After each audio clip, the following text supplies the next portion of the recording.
Okay, so we are gonna make some hot cross buns, which are pretty traditional English recipe that a lot of Europeans make and prepare right before Easter, so on Good Friday. So what we're gonna do, this is gonna be a little bit more healthier version. We're gonna add honey instead of sugar. So I'm adding about 2 tablespoons of honey, raw honey that I get locally. And then I'm going to add some whole milk into my mixing bowl.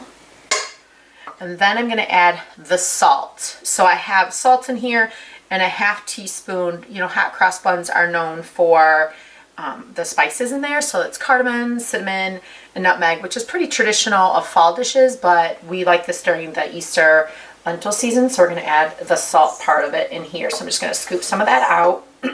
We're going to incorporate the other spices in a bit, so we have that in there. Now what makes this dish a little bit more, or I should say bakery item, a little bit more healthier, is we're going to go ahead and add about a half cup of this sourdough starter, or discard, whatever you want to call it. I'm not really sure, but anyways, I've been growing sourdough starter for about a year now. So I'm going to add this to my hot cross buns instead of yeast. You can use yeast if you're not a big sourdough person. So you would just use 1 package of the traditional store-bought yeast with the water. Follow the directions on that, and then everything else will be the same.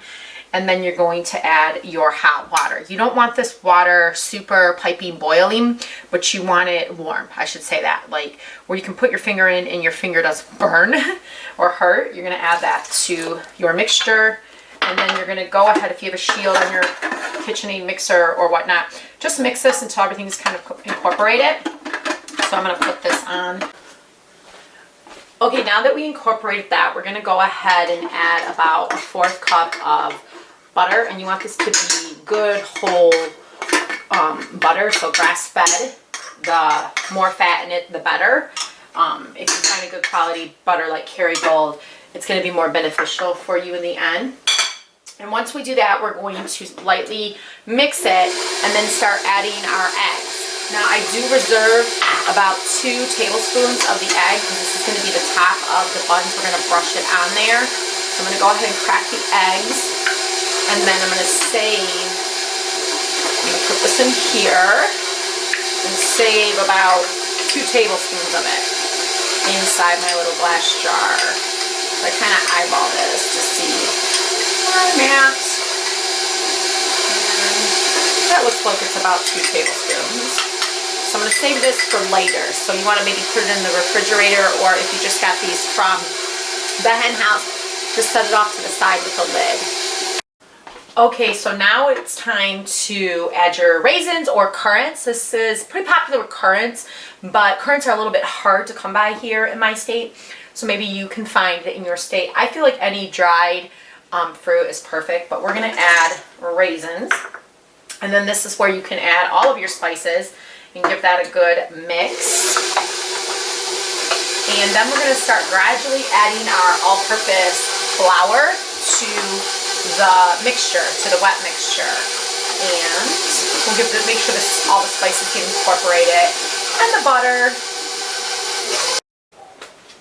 Okay, I changed out my hook to the dough hook, and now I'm going to start adding my flour into my mixture. So I'm going to move this over here. So, whoops, it's just a little bit easier to get in.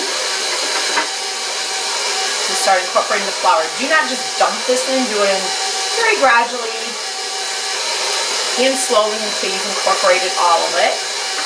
I just like using my dough hook on any breads or any baked goods. It's a personal choice. I use the beater attachment for the wet ingredients, but the dough hook will be perfect for the dough. Okay, so all of the dough is incorporated, and you're going to take your spatula, get all of the remains off of your dough hook, and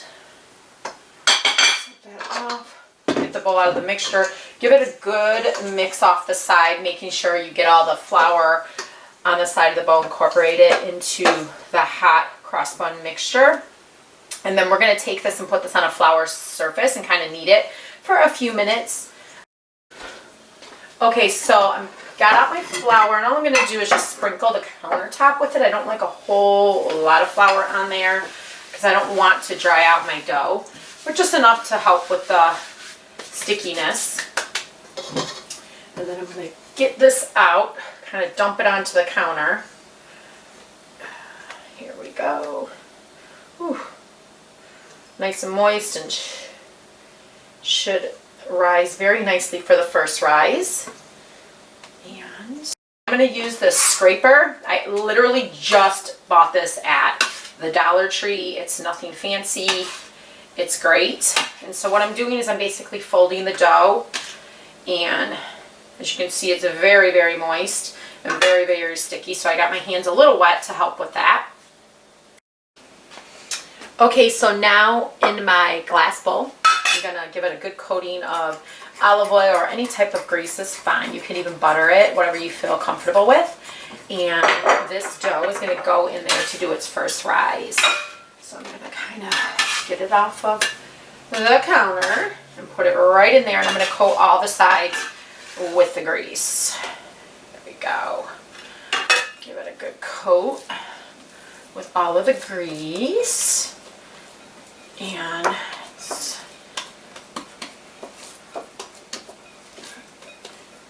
going to be nice and round, as you can see, and it seems to be all coated. And then I'm going to cover this, and I'm going to let it rest for, or rise, do the first rise for about an hour and a half. Now, if your home is cold and drafty, you want to find a warm, non-drafty place for it to do its first rise. Today is actually really nice here in Michigan, so I have a warm spot, and this is going to rise pretty quickly on the first rise, and then we are going to go to the next step. Okay, so the dough's in the bowl, and we are going to cover it with saran wrap. So I got some saran wrap here. I have the industrial kind because I do go through it a lot. And then we're going to cover it, and like I said, we're going to let it rise for about an hour and a half, and we'll come back and check on it.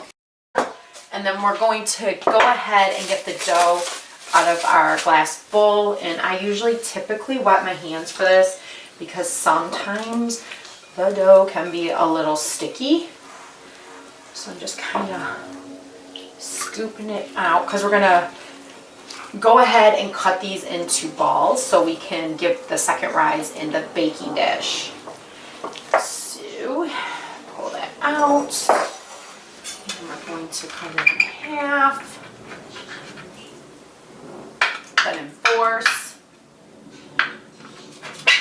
and probably in, let's see, halves again. So now we have 2, 4, 6, 8, 9, 10, 11, 12. 12 is good. 12 buns we're going to make. And we're going to shape them into buns. So that's what we're going to do here. And then just let them go into this pan. I'm going to get this scooped up with our little scooper to make our little buns. Set them right in here, and whoop, we got some raisins that got in there. Kind of squish them in there and shape them. Okay, now that our hot cross buns are in our baking dish, we're going to cover this with saran wrap again, and we're going to let it rise for about an hour and a half. If you have a cold, drafty house, this might be a little longer. If it's cold in your environment right now, it might be a little longer, but you want it in a warm place, so find the warmest part of your home, and then we'll come back and revisit these in about an hour and a half and see where we're at. Okay guys, so I kind of goofed, so I'm going to kind of fill you in. What I did was I had these for the second rise in the cast iron skillet that was greased. And you can do that, but the problem is I like to preheat my cast iron skillet before I put any bread products in there. So basically what I did is I took them out and put them on parchment and then put the cast iron in the oven to preheat. So that's what's happening right now, and I'm going to take that egg that we used earlier, and I'm going to coat the hot cross buns, and then I'm going to draw a little cross with the razor. Okay, so we're gonna just coat these little hot cross buns with this egg mixture, and you can omit this if you're allergic to egg. You don't have to put this on. I just think it makes them a little golden brown, and we're gonna frost these too, so don't freak out if you want something more on it. And then you're just gonna take your razor or some type of scoring utensil and just make a little cross on there to signify, like I said, this was traditionally given out on Good Friday and to remember the lentil season. But even if you are not practicing Lent, this is just a nice treat to make this time of year. It's very good, and you don't really have to be celebrating Lent to do it. It's just a reminder of how to be a better person and whatnot. So then I'm going to take the preheated cast iron skillet out of the oven and place these inside. Burning off. And I'm just going to lift this parchment. This is what I typically do. I'm not sure why I forgot it. You know, that happens. You know, you have so much on your brain and life just happens. And it's okay if you're new to cooking to kind of goof here and there. You can always fix it like we are doing here. And then we're going to put this in a preheated oven at 400 degrees and let these bake anywhere for 15 to 20 minutes. I would check back around 15 minutes to make sure they're a nice golden brown on top and they're cooked. And if it does not look good, then just keep them in for an additional 5 minutes. So, okay, so now we're going to make the frosting for on top of the hot crust buns while they're cooking in the oven. So basically you're going to take a sifter and you're going to sift your powdered sugar. And you need about a cup of this, give or take. Now, there are other alternatives to powdered sugar. I just have not perfected that to get a little less sugar in it. I would think like coconut sugar would be great. You would just have to make it into a powdered sugar, so you would need that starch or tapioca starch to maybe grind it up in your coffee grinder to make it. Then once this is all sifted through your mixing bowl, you're going to go ahead and add your milk, and I'm going to add a teaspoon of vanilla extract. And all the details for this recipe are over on my blog, so check that out if you missed anything. And then you're going to add about a tablespoon of butter to the mixture, and I cannot get my butter out. Here we go.